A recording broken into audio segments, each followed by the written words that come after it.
ఒక మిడత చెట్టు మీద నుండి మొక్కకి, మొక్క నుంచి గుట్టకి ఎగురుతూ గెంతులేస్తూ రెక్కలు విప్పి హాయిగా పాడుకుంటూ నాట్యం చేస్తోంది.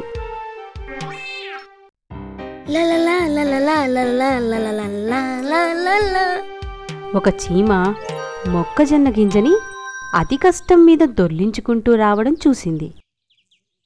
ఏ చీమా, ఏమిటా అవస్థ? ఎందుకలా శ్రమపడుతూ ఆ గింజని దొల్లిస్తూ పాటలు పడుతున్నావు? నాలాగా పాట పాడుతూ హాయిగా ఆడుకుందాంరా.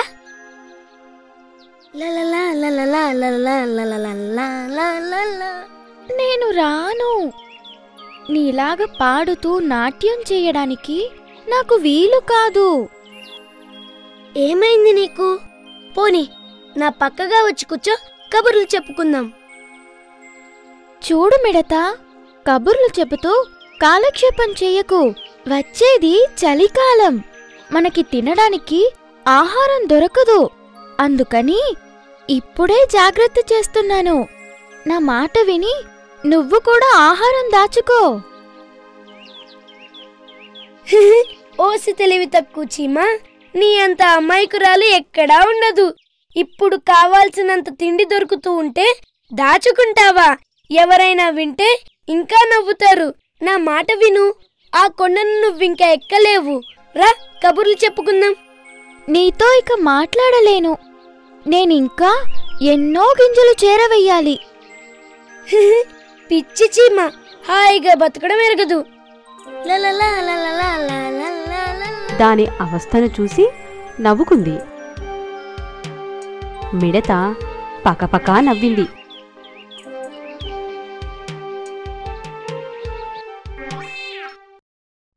మిడత పాడుకుంటూ ఎగురుతోంది.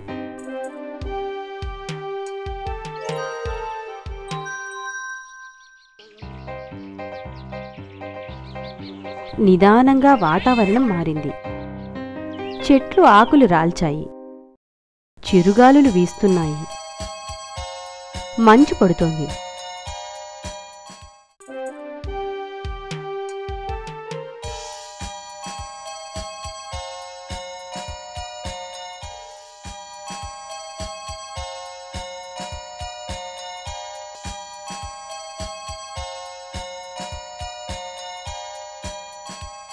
మిడత చలికి వణుకుతూ నీరసంగా ఒక మూల కూర్చుంది.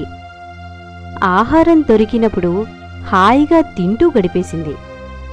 ఇప్పుడు ఎక్కడా ఆహారం దొరకడం లేదు. ముందు చూపు లేకపోవటం వల్ల, జాగ్రత్త పడకపోవటం వల్ల పాపం దారిద్ర్యం అనుభవిస్తోంది. ఎవరైనా ఆహారం పెట్టేవాళ్లు దొరుకుతారేమోనని ఎగిరే ఓపిక కూడా లేక నెమ్మదిగా నడుచుకుంటూ వెతకసాగింది.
అలా చాలాసేపు వెతికిన తరువాత ఒకచోట చీమ తాను పొదుపు చేసుకున్న జొన్న గింజల్ని హాయిగా తినడం చూసింది.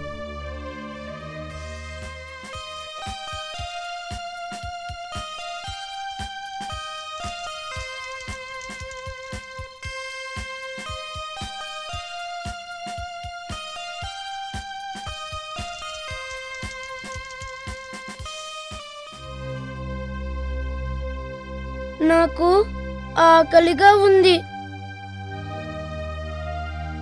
తినడానికి ఎక్కడ ఏమీ దొరకడం లేదు. కాస్త జొన్న పొడి పెట్టవా నేస్తం?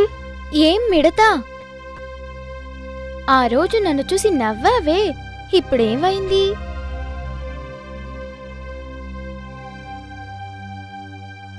చెబితే విన్నావా?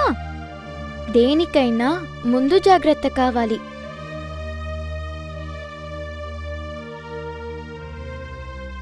తెలుసుకో. అవును, బుద్ధొచ్చింది. రానున్న కాలాన్ని బట్టి కావాల్సిన జాగ్రత్త చేసుకోవాలి. చీమా, నీ ఆలోచనని అభినందిస్తున్నాను. నా కళ్ళు తెరిపించావు.